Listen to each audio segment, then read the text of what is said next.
Você conhece a DreamWorks, né? Aquela empresa que foi criada exclusivamente para confrontar com a Disney. Aposto que você conhece a história dela, então acho que não preciso repetir, né, Shrek? Mas peraí, antes de continuarmos, quero te fazer uma pergunta. Quantos filmes da DreamWorks você consegue se lembrar de cabeça, hein? Pensa um pouco aí. Provavelmente você pensou em Kung Fu Panda, Madagascar ou Shrek, né? Bem, de qualquer forma, a DreamWorks tem muitos filmes bons e famosos, e certamente esses são os mais lembrados, com certeza.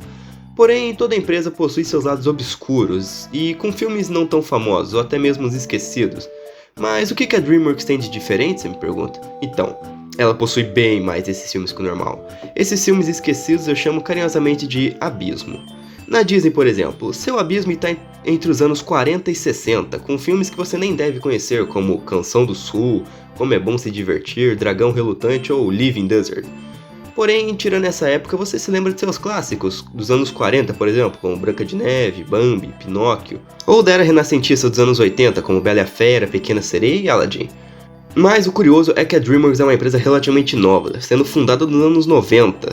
E é muito louco o fato dela já ter bastante filmes que são esquecidos, filmes recentes e que ninguém fala muito. Bem, vamos lá. Até hoje a DreamWorks tem 38 filmes lançados. De cabeça você não deve lembrar nem de metade, né? Mas aposto que com algum tempo a mais você começaria a se lembrar de outros que estão guardados lá no fundo da memória, como Fuga das Galinhas, B-Movie ou Megamente. Mas aposto que nem com todo o tempo do mundo você se lembraria de Sinbad, não é? Vamos olhar mais a fundo. Quando falamos de filme assim, a primeira coisa que a gente pensa é na bilheteria, e que a gente acaba não se lembrando deles por causa da bilheteria. É meio estranho, mas tem uma certa lógica. Vamos ver uma lista aqui de algum desses filmes obscuros e dar uma olhada em suas bilheterias. Vamos falar de Sinbad, por exemplo, como eu citei antes. Ele teve um orçamento de 60 milhões e fez 80, ou seja, ele não foi necessariamente um fracasso. Não fez muito, mas não foi um fracasso. Outro filme que ninguém comenta muito, que tá nesse abismo, é O Sem Floresta. Com um orçamento de 80 milhões, o filme fez 336, então ele fez mais que o seu dobro, então com certeza ele não foi um fracasso. Isso serve para vários filmes da DreamWorks, como Origem dos Guardiões, Turbo, Cada Um na Sua Casa, Trolls, Peabody e Sherman. Mas o que esses filmes têm em comum? Bem, nenhum deles fez fracasso, então com certeza a bilheteria não é. A aprovação?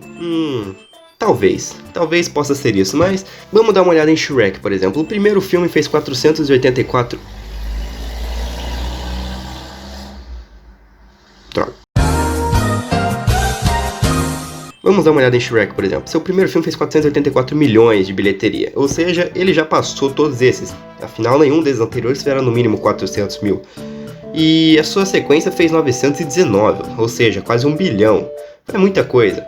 Mesma coisa com Kung Fu Panda, seu primeiro fez 331 e o seu segundo fez 665, então certamente são filmes bem mais rentáveis economicamente. Porém tem um negócio curioso aí, Caminho para Eldorado fez apenas 76 com um orçamento de 95, porém se eu te mostrasse essa foto, você saberia que filme que é, porque ele ainda é comentado. E por que isso acontece? Não tem bem uma resposta concreta. O máximo que a gente pode falar é de lembranças. Por exemplo, todos se lembram de Shrek porque comentam sobre ele, e você é lembrado constantemente até hoje, seja em produtos, propagandas ou simplesmente por ele ter aquele marco na sua cabeça, né? Outra hipótese são as sequências. Quando um filme é lançado pela primeira vez, ele não tem tantos comentários, a não ser que seja alguma adaptação famosa, tipo Vingadores. Mas se for um filme totalmente novo, ele não tem aquele destaque. Tanto que a esmagadora maioria das vezes a sequência sempre tem um lucro bem melhor que o original.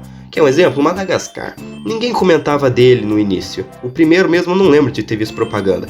Agora o segundo gerou bem mais lucro, eu vi bem mais propagandas e todo mundo se lembra. Mesma coisa com o 3, mesmo ele não sendo tão bom. Sim, sequências fazem o filme ser mais lembrado. A última hipótese é o marketing. Tem filmes que, mesmo sendo muito ruins, eles possuem um marketing tão bom que você soube dele pelo marketing. E mesmo que eles não tenham aquele espaço na sua memória, você acaba se lembrando deles. Então, o marketing realmente é importante e talvez seja por isso que alguns desses filmes não sejam tão lembrados. Isso quer dizer que esses filmes são ruins? Bom, não exatamente. Claro, tem alguns dessas listas, como Trolls, por exemplo, que não são tão bons. Mas não é porque o filme não teve uma boa bilheteria ou porque você não se lembra dele que ele é ruim. Olha Megamente, por exemplo, ninguém comenta muito, ele está meio que nesse abismo. Só que ele é um filme muito bom, sabe? E fez bastante dinheiro, então com certeza não é isso. Uma ideia que eu aconselho é você reassistir esses filmes. Pode ser que você surpreenda e fica tipo... Nossa, como eu esqueci desse filme. Ou você só acaba se esquecendo dele assim que o filme acabar, né? Enfim, eu só queria comentar um pouco sobre esses filmes que ninguém fala e dar uma analisada do porquê ninguém fala.